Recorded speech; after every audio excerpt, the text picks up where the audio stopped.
इस वीडियो में मैं आपके लिए लाई हूँ कमर के दर्द का आसनों द्वारा उपचार। आसनों के द्वारा शरीर के विभिन्न रोगों को दूर किया जा सकता है। तो आइए इसी कड़ी में हम सीखते हैं कमर के दर्द का आसनों द्वारा उपचार। कमर दर्द में अश्वत्थानासन, भुजंगासन, शलभासन, कोणासन, उष्टासन, मकरासन और शवासन करते हैं। तो आइए करते हैं अश्वत्थानासन। दायां पैर पीछे, दायां हाथ पीछे, बायां हाथ सांस भरते हुए ऊपर, भुजबली कान से लगे। सांस भरते हुए दाएं पैर को ऊपर उठाएं।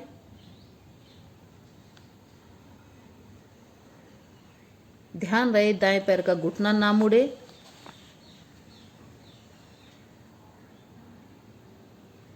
हथेली का रुख पृथ्वी की ओर रहे। श्वास सामान्य। ध्यान का केंद्र स्वादिष्टान चक्र। स्वादिष्टान चक्र होता है जनेंद्रियों के पीछे रीढ़ पर। कमर के निचले भाग का दर्द ठीक होता है। रीढ़ पर सुंदर प्रभाव पड़ता है। श्वास क्रिया ठीक रहती है। प्रसव पीड़ा का भय भी नहीं रहता है। श्वास खाली करते हुए धीरे धीरे वापिस। यही क्रिया बाएं पैर से करेंगे। बायां पैर पीछे, बायां हाथ पीछे, बाएं हाथ की हथेली का रुख जमीन की तरफ। श्वास भरते हुए दायां हाथ ऊपर, भुजबली कान से लगे। श्वास भरें। बाएं पैर को खींचें। आगे तनिक भी ना झुकें। अपनी क्षमता के अनुसार रुकें। बाएं पैर का घुटना ना मुड़े, इस बात का अवश्य ध्यान रखें। चाहे पैर कम ही उठे, आंखें कोमलता से बंद रहे तो ज़्यादा अच्छा है। शरीर में स्थिरता लाने का प्रयास। महिलाओं के लिए विशेष लाभदायक आसन। प्रजनन अंग विशेष प्रभाव में आते हैं। सांस खाली करते हुए धीरे धीरे वापिस विश्राम।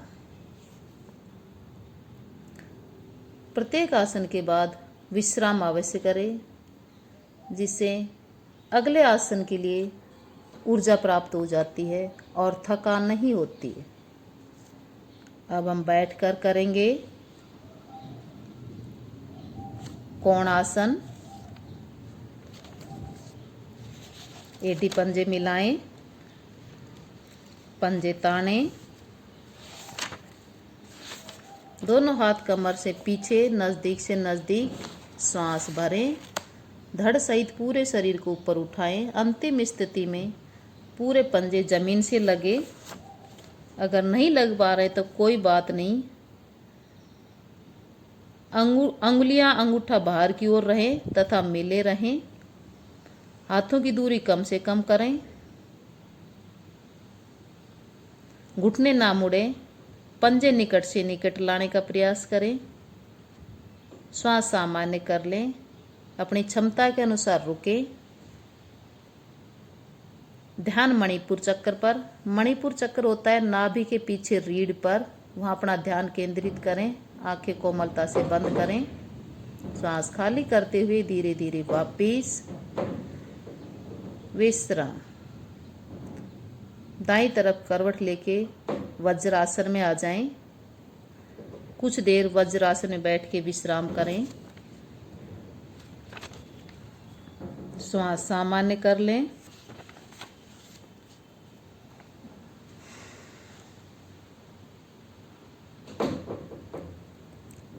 अगला आसन करेंगे उष्टासन।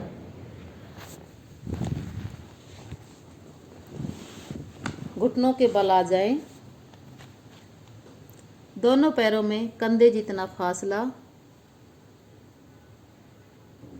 पंजों को पसार ले। एडी खड़ी हुई। सर्वप्रथम कमर को आगे पीछे कर लें। कमर लचीली हो जाए तो दायां हाथ पीछे ले जाते हुए दाएं पैर के एडी पर रख दें। बायां हाथ पीछे ले जाते हैं बाएं हाथ पैर की एडी पे रख दें और एक ऊंट की तरह से अपने आकृति बना लें।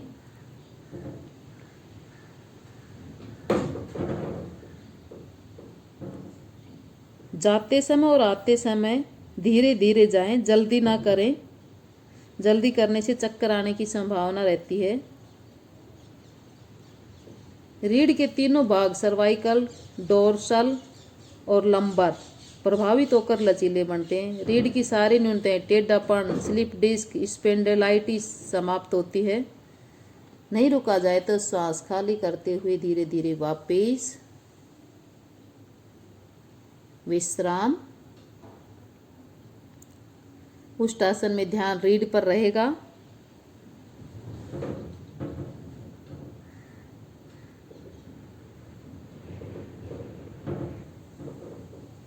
हृदय पुष्ट होता है और उसके रोग भी ठीक होते हैं। पेट के बल आएं, करेंगे भुजंगासन।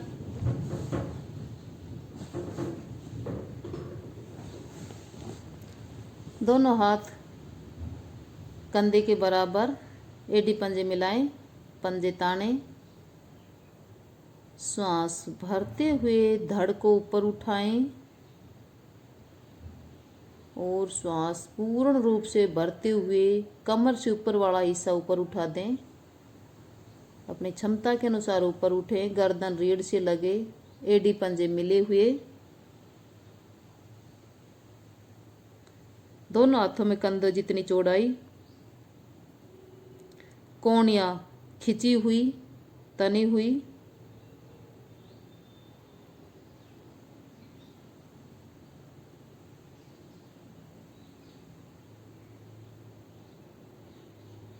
हर्निया के रोगी भुजंगासन नहीं करें। श्वास खाली करते हुए धीरे धीरे वापिस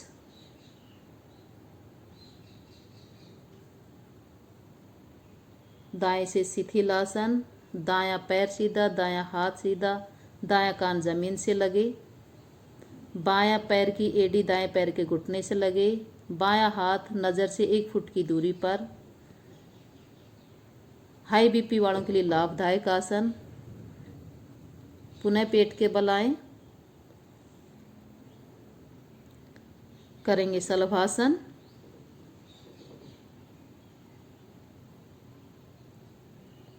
श्वास एडी पंजे मिलाएं, श्वास भरें।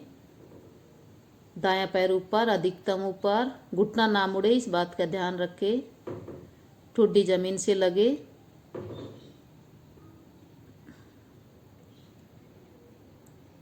क्षमता के अनुसार रुकें, धीरे धीरे अपनी क्षमता बढ़ाएं।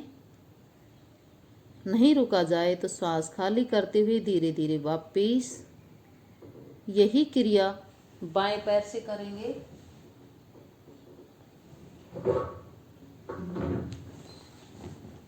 श्वास भरें, बायां पैर ऊपर, घुटना ना मुड़े, इस बात का ध्यान रहे।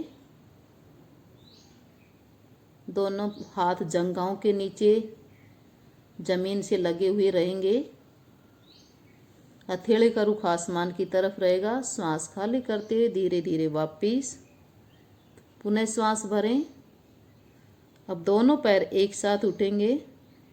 पैर चाहे कम ही उठें लेकिन घुटने ना मुड़ें। दोनों पैर आपस में मिले हुए, नज़दीक से नज़दीक। ध्यान स्वादिष्टान चक्कर पर रहेगा। स्वादिष्टान चक्कर जनेंद्रियों के पीछे रीढ़ पर। रीढ़ का निचला भाग जो सबसे अधिक कड़ा होता है, विश्राम में आने से लचीला पुष्ट होता है। रीढ़ के सभी विकार मुख्यतः सर्वाइकल, स्लिप डिस्क, कमर दर्द आदि दूर होते हैं। वात, पित्त, कफ के रोग शांत होते, फेफड़े तथा हृदय सशक्त बनते हैं।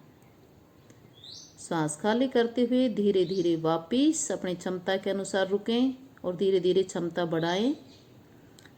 बाईं ओर से शिथिलासन। बायां हाथ सीधा, बायां पैर सीधा, बायां कान जमीन से लगे।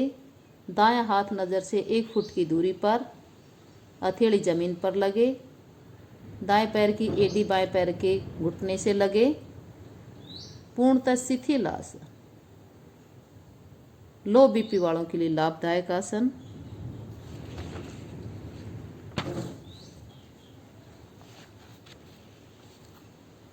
दाएं हाथ को सर के नीचे से निकालते हुए पीठ के बल आ जाएं।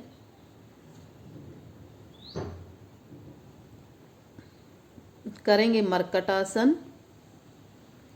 एडी पंजे मिलाएं, पंजे ताने, दोनों हाथ 180 डिग्री कोण पर खोल दें, आजू बाजू सीधे, हथेली आसमान की तरफ। श्वास भरें, दोनों घुटनों को मोड़कर खड़ा कर लें, दोनों एड़ियां नितंब के नज़दीक से नज़दीक। श्वास खाली करते हुए दोनों पैर दाईं तरफ, गर्दन बाईं तरफ।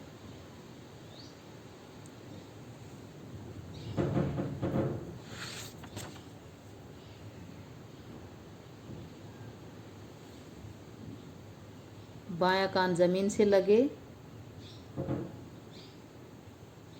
श्वास सामान्य कर लें। श्वास भरते हुए जाएंगे, श्वास खाली करते हुए वापिस आना है। अपनी क्षमता के अनुसार रुकें। पूरे शरीर को रस्सी की तरह से खींच दें। श्वास खाली करते हुए धीरे धीरे वापिस। श्वास भरते हुए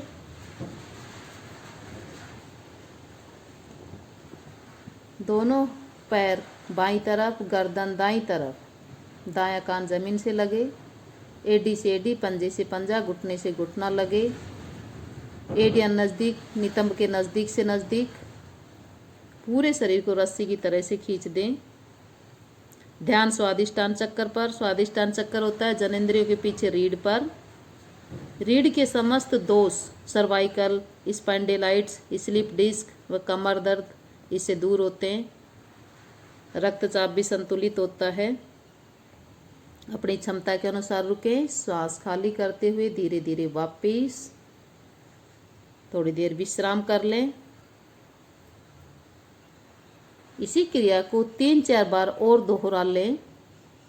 इससे हमारी कमर लचीली बन जाती है।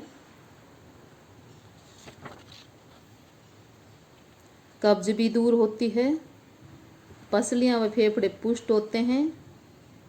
श्वास और मधुमेह के रोग भी दूर होते हैं।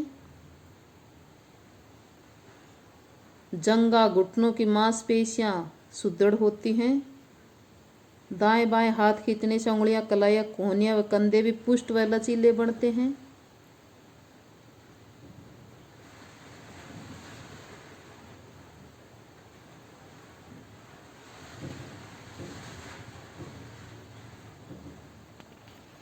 पूरा शरीर प्रभाव में। अच्छा अभ्यास बनने पर श्वास को भरकर शक्ति के अनुसार रोककर करने से खिंचाव अधिक बढ़ जाता है। रीढ़ का यथाशक्ति खिंचाव लाने से लाभ अधिक होते हैं। अधिक से अधिक खिंचाव लाएं।